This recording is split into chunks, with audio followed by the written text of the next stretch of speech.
मंगलवार को पुलिस अधीक्षक कार्यालय पर चल रही जनसुनवाई में उज्जैन एडिशनल एसपी नितेश भार्गव के पास फरियादी पक्ष पहुंचा और पुलिस के ऊपर आरोप लगाते हुए बताया कि राजीनामा नहीं करने पर आरोपी पक्ष दबाव बना रहा है और हमारे घर पर गोली भी चलाई। शिकायतकर्ताओं ने आरोपी पक्ष द्वारा चलाई गई गोली का खाली खोखा भी लाकर एडिशनल एसपी भार्गव को दिखाते हुए कहा कि यह विवाद पिछले 6 माह से मुहर्रम के समय से चला आ रहा है, जिसकी शिकायत चिमनगंज थाने पर भी की गई थी, लेकिन आरोपियों के खिलाफ कोई सख्त कार्रवाई नहीं हुई और आरोपित एक दिन में छूट गए। वहीं एडिशनल एसपी नितेश भार्गव द्वारा फरियादी पक्ष की बात सुनकर तुरंत जांच के आदेश दिए गए, लेकिन अभी गोली चलने जैसी कोई तथ्य सामने नहीं आया है, क्योंकि 20 नवंबर की घटना फरियादी पक्ष द्वारा बताई जा रही है। लेकिन 6 दिन बाद अपनी शिकायत लेकर उज्जैन एडिशनल एसपी नितेश भार्गव के पास पहुंचे और उनके साथ हुई घटना के बारे में अवगत कराया गया। एडिशनल एसपी द्वारा तुरंत क्षेत्रीय थाना प्रभारी को निर्देशित कर जांच के आदेश दिए गए। साहिदा बी ने बताया कि वो आगर रोड स्थित मित्रनगर में रहती है, जो कि चिमनगंज थाना क्षेत्र के अंतर्गत आता है। साहिदा बी ने पुलिस पर आरोप लगाते हुए कहा कि पिछले कई समय से मुहर्रम को लेकर मेवातियों से विवाद चल रहा है और उनके द्वारा राजीनामा करने के लिए दबाव भी बनाया जा रहा था। जब राजीनामा नहीं किया गया तो बदमाशों द्वारा घर पर हमला कर दिया गया और बेटी तथा नवासे के साथ मारपीट की गई, साथ ही नवासे का हाथ भी तोड़ दिया गया। इसके साथ ही घर पर गोली भी चलाई गई, जिसकी शिकायत थाना चिमनगंज पर की गई थी, परंतु आज तक कोई सुनवाई नहीं हुई। मैं ये मुहर्रम को लेके मेवातियों का विवाद चला रहा था, तो राजीनामे के लिए दबाव बना रहे थे। बार बार जाकिर, साबिर, हेजा, सोएब भी बार बार आ रहे थे मेरे कहने राजीनामे के लिए। मैंने मना कर दिया था। उसके बाद में घर में घुस के मेरी बेटी को, मेरे नवासे को मारा, नवासे का हाथ तोड़ा, 15 दिन भर्ती रहा, राह डली है हाथ में। उसके बाद में मेरे कहने आए, मेरे को गाली गलौज करके गए। फिर अपने 20 तारीख के दिन सुबह 8:30 बजे, पहले रात में 19 तारीख को गाली गलौज करी, 20 तारीख के दिन सुबह में आए और गोली चला के गए। मैंने एजाज से बोला, मैंने कहा तेरे ये समझियो ना, तुम लोगों ने गोली क्यों चलाई? तो कहने लग गया नहीं चली। मैंने मेरी आंखों से देखा है, खिड़की के अंदर से तुमने गोली चलाई है, तुमने गोली चलाई। तो क्या तुम कार्रवाई मत करना और मैं इनको समझा दूंगा। एजाज ने मेरे को ये बोला कि तुम कार्रवाई मत करना, तुम मेरी माँ हो और मैं इनको घर वालों को समझा दूंगा अभी। उसके बाद थाने पे हमारी कोई कार्रवाई नहीं हो रही है। मैं थाने पे गई, पुलिस वालों ने मेरी कोई रिपोर्ट नहीं लिखी। साथ ही फरीदा खान द्वारा पुलिस पर यह आरोप भी लगाए गए हैं कि उनके परिवार के बच्चों को झूठे केस में फंसाकर उन्हें बहुत पीटा गया, साथ ही उनका जुलूस भी निकाला गया, जबकि मेवातियों से बच्चों का मुहर्रम के जुलूस निकालने को लेकर विवाद चला रहा है, जिस पर पिछले दिनों मेवातियों ने हमला कर बच्चों को घायल भी कर दिया था। सर, हमारे घर के लड़कों को झूठे केस में फंसाया गया। पवन चौहान, आदिल आफ्ताब, पिता मोहम्मद कलीम, इन लोगों ने कोई गलती नहीं है इनकी। इन पे सिर्फ झूठा दबाव बनाया, इनके पैर तोड़ दिए गए और झूठी लूट लगाई गई। झगड़ा ये था, मुहर्रम महीने में घोड़ा निकल रहा था, इस बात को लेकर विवाद लगातार चल रहा था। उस बात में हमने इनके ऊपर कार्रवाई की थी, तो हम लोगों को मारा, मुझे मारा, मेरे कपड़े फाड़े, मेरे साथ बदतमीजी की। मेरे बच्चा 14 साल का है, उसका हाथ तोड़ दिया, उसके हाथ में से राड डली है, उसका ऑपरेशन हुआ है। मेरे भाई जावेद को मारा, मेरे भतीजे रेहान को मारा और हम लोगों ने कार्रवाई की तो हमारी हल्की फुल्की कार्रवाई करके अपराधियों को छोड़ दिया गया। उसके बाद लगातार दबाव बनाए थे राजीनामे के लिए। हम लोगों ने मना करा कि हम राजीनामा नहीं करेंगे, तो हमारे घर पे डराने चमकाने आए और गोली चली दरवाजे पे। हमने दरवाजा लगाया हमारी मम्मी ने, नहीं तो हमारी माता जी शांत हो जाती अगर गोली लग जाती तो। ये 6 दिन पूर्व का घटनाक्रम कुछ फरियादीगण भी आए थे, जिसमें महिलाओं को कहना यह था कि 20 नवंबर को उनके मित्रनगर में आपस में कहीं कुछ विवाद हुआ है, जिसमें गोली चलने की बात उनके द्वारा कही गई है। इसका हालांकि अभी कोई पुख्ता प्रमाण अपने को मिला नहीं है। हम लोग अभी थाना प्रभारी को भेज के वहाँ जांच करवा रहे हैं। अगर कोई गोली चलने का साक्ष्य अगर होता है तो उस पर फिर तदनुसार वैधानिक कार्रवाई करेंगे। हालांकि जो विवाद हुआ था उसमें पहले ही प्रथम सूचना रिपोर्ट पंजीबद्ध करके आरोपियों को गिरफ्तार किया जा चुका है। उज्जैन में संविधान दिवस के अवसर पर विभिन्न कार्यक्रम आयोजित किए गए। इन कार्यक्रमों में डॉक्टर भीमराव अंबेडकर को याद किया गया और उनकी प्रतिमा पर माल्यार्पण किया गया। इस दौरान संविधान की शपथ भी दिलाई गई। उज्जैन नगर निगम द्वारा फ्रीगंज टावर स्थित डॉक्टर भीमराव अंबेडकर प्रतिमा स्थल पर माल्यार्पण, प्रतिज्ञा एवं हित लाभ वितरण कार्यक्रम आयोजित किया गया। कार्यक्रम में विधायक, महापौर, नेता प्रतिपक्ष, MIC सदस्य, कलेक्टर, SP, निगम आयुक्त सहित उपस्थित जनप्रतिनिधियों द्वारा डॉक्टर भीमराव अंबेडकर की प्रतिमा पर माल्यार्पण किया गया। महापौर द्वारा सभी को संविधान की शपथ दिलाई गई। कार्यक्रम के दौरान अतिथियों द्वारा PM स्वनिधि योजना अंतर्गत अच्छा उत्कृष्ट कार्य करने वाले बैंकर्स को प्रमाण पत्र भेंट कर सम्मानित किया गया। साथ ही विपक्ष के नेताओं द्वारा भीमराव अंबेडकर की प्रतिमा पर माल्यार्पण कर संविधान के बारे में प्रकाश डाला गया। आज संविधान दिवस के अवसर पर बाबा साहब डॉक्टर भीमराव अंबेडकर जी की प्रतिमा पर माल्यार्पण करके आज संविधान का जो उद्देशिका है उसको सभी ने दोहराया है, उसी को सभी ने आत्मसात किया है और बाबा साहब के बनाए हुए संविधान में सभी को समानता का अधिकार मिले, सभी को बंधुता पर आधार पर हमारे देश चले, इन सारी बातों को लेकर के आज बाबा साहब को और बाबा साहब के बनाए हुए संविधान का पुनः स्मरण किया और बाबा साहब के संविधान के अनुरूप चलने की शपथ ली। इधर शहर कांग्रेस कमेटी द्वारा भी संविधान दिवस पर संविधान निर्माता डॉक्टर भीमराव अंबेडकर का स्मरण किया गया। इस मौके पर टावर चौक पर स्थित डॉक्टर भीमराव अंबेडकर प्रतिमा पर माल्यार्पण कर पुष्पांजलि अर्पित कर उनके द्वारा बताए गए रास्ते पर चलने की शपथ ली गई। इस दौरान शहर कांग्रेस कमेटी के अध्यक्ष मुकेश भाटी और नगर निगम नेता प्रतिपक्ष रवि राय सहित बड़ी संख्या में कार्यकर्ता मौजूद थे। तो भारत की लोकसभा और राज्यसभा ने हमारे संविधान को पारित किया। आज का वो दिन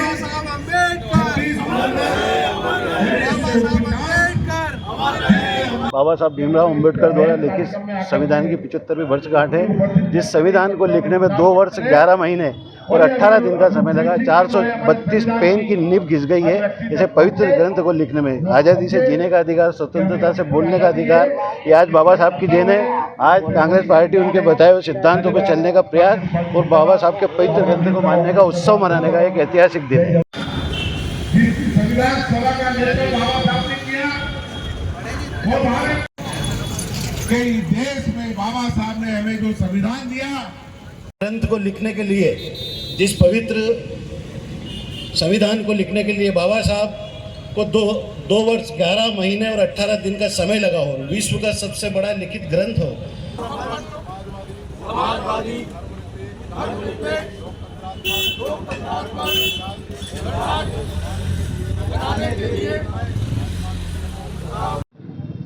आज संविधान का 75वीं वर्षगांठ हम सब लोगों ने मिलकर मनाई है।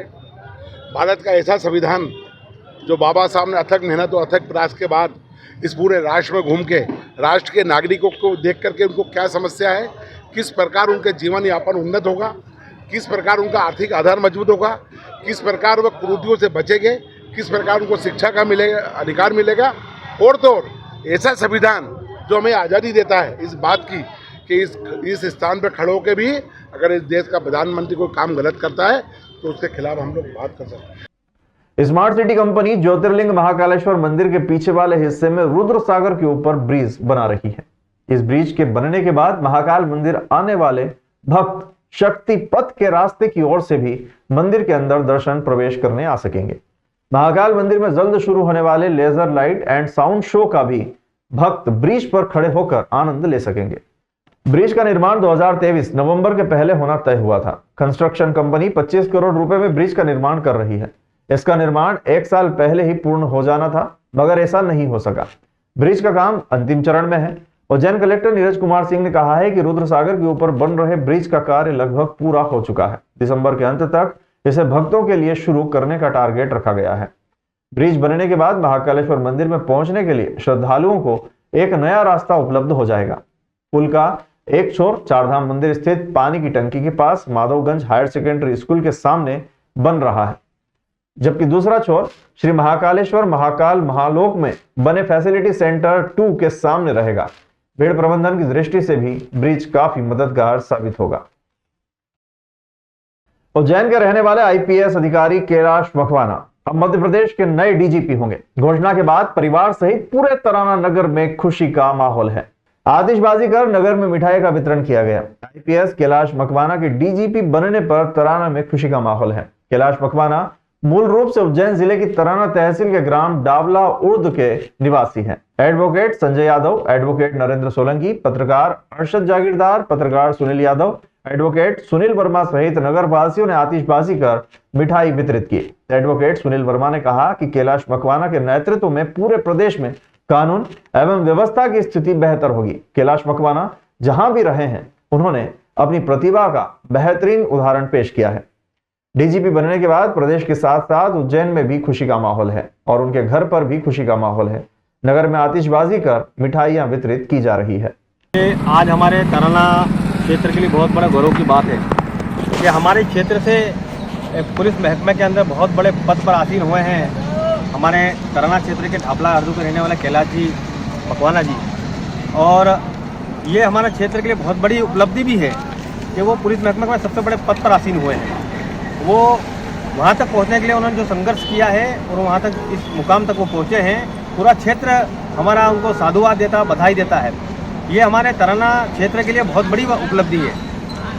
कोई जब बड़े स्तर पर पहुँचता है तो क्षेत्र का नाम रोशन करता है, अपनी ताकत के बल पर, अपने संघर्ष पे, और वो उस मुकाम को हासिल करता है, जिसमें क्षेत्र की भी एक भूमिका रहती है। जो क्षेत्र के लोग उनको सराहना देते हैं, सहयोग करते हैं, और वहाँ से उनकी एक सिंपैथी बनी रहती है। तो ऐसा ही बहुत बड़ा अच्छा अवसर है हमारे लिए कि हमारे क्षेत्र से बहुत बड़ी उपलब्धि हमारे कैलाश जी को मिली है। वो हमारे क्षेत्र के ढापला हरदू के रहने वाले हैं और तराना विधानसभा में अनेक लोग ऐसे कार्य करते हैं, सबको बधाई है। हास्य कवि ओम व्यास ओम को दी गई अनूठी हास्यांजलि। आरी से कद्दू काटकर हंसेंगे तो जिएंगे का संदेश दिया गया। हास्याधीश पंडित ओम व्यास ओम के 63वें जन्म दिवस को ओम हास्याय नमः संस्था द्वारा ओम जी के ठिये पर अनूठे अंदाज में मनाया गया। सब्जियों के युवराज, हास्य व्यंग के प्रतीक कद्दू जी को मुख्य अतिथि विक्रम विश्वविद्यालय के सिंडिकेट सदस्य, कलाकर्मी राजेश सिंह कुशवाहा एवं अंतरराष्ट्रीय कवि अशोक भाटी ने भारतीय हथियार आरी से काट कर किया। साथ में संयोजक स्वामी मुस्कुरा के द्वारा हंसेंगे तो जिएंगे के गगन भेदी नारे लगवाए गए। इस अवसर पर नकली फूलों के हार एवं पपीते द्वारा हास्य बुलडोजर अलंकरण कनासिया के उबड़ खाबड़ कवि राजेंद्र जैन को दिया गया। हंसेंगे तो जिएंगे सम्मान तराना के मस्ताने कवि सुनील गाइड को प्रदान किया गया। अध्यक्षता प्रोफेसर शैलेंद्र पाराशर ने की। बुक्का फाड़ कवि सम्मेलन का संचालन करते हुए कवि सुरेंद्र सर्किट ने कहा कि मुश्किलों से घबराना नहीं, सर्दियों में नहाना नहीं, फटे में टांग अड़ाना नहीं, जूते पड़े तो बताना नहीं। कवि सुनील गाइड ने तालियों की बरसात के मध्य कहा कि जिंदगी को झूम करके देख लो, अच्छी लगे तो चूम करके देख लो, बातों में तेरी जरा खुशबू नहीं, जिस्म पर परफ्यूम करके देख लो। राजेंद्र जैन कनासिया ने मालवी बोली की मिठास घोलते हुए गाय और कुत्ते की रोटी पत्नी ने पति को खिलाई पर जोरदार रचना प्रस्तुत की। कवि भरत पंड्या ने सब्जियों की पैरोडी सुनाकर रसिकों को ताली बजाने पर मजबूर किया। कवि विजय गोपी ने गंजों पर मजेदार रचना से हास्य का माहौल बनाया। युवा कवि समर्थ भावसार डॉक्टर विक्रम विवेक ने करारे व्यंग से मस्ती का माहौल बनाया। पुरसतिया उद्बोधन दिनेश विजयवर्गीय ने दिया। अतिथियों का स्वागत व्यंगकार शशांक दुबे, पीएन शर्मा ने किया। कुछ चीज समझ में नहीं आती तो हम उसको फैला लेते हैं। जिंदगी को जूम करके देख ले, अच्छी लगे तो चूम करके देख ले। जिंदगी को जूम करके देख ले, अच्छी लगे तो चूम करके देख ले। बातों में तेरी जरा खुशबू नहीं, बातों में तेरी जरा खुशबू नहीं, जिस्म पर परफ्यूम करके देख ले, जिस्म पर परफ्यूम करके देख ले। है नहीं इससे हंसी कोई वतन, हमारा प्यारा हिंदुस्तान, है नहीं इससे हंसी कोई वतन। सारी दुनिया घूम करके देख ले, सारी दुनिया घूम करके देख ले। और है डगर मुश्किल मगर चलना तो है, जिंदगी का फलसफा।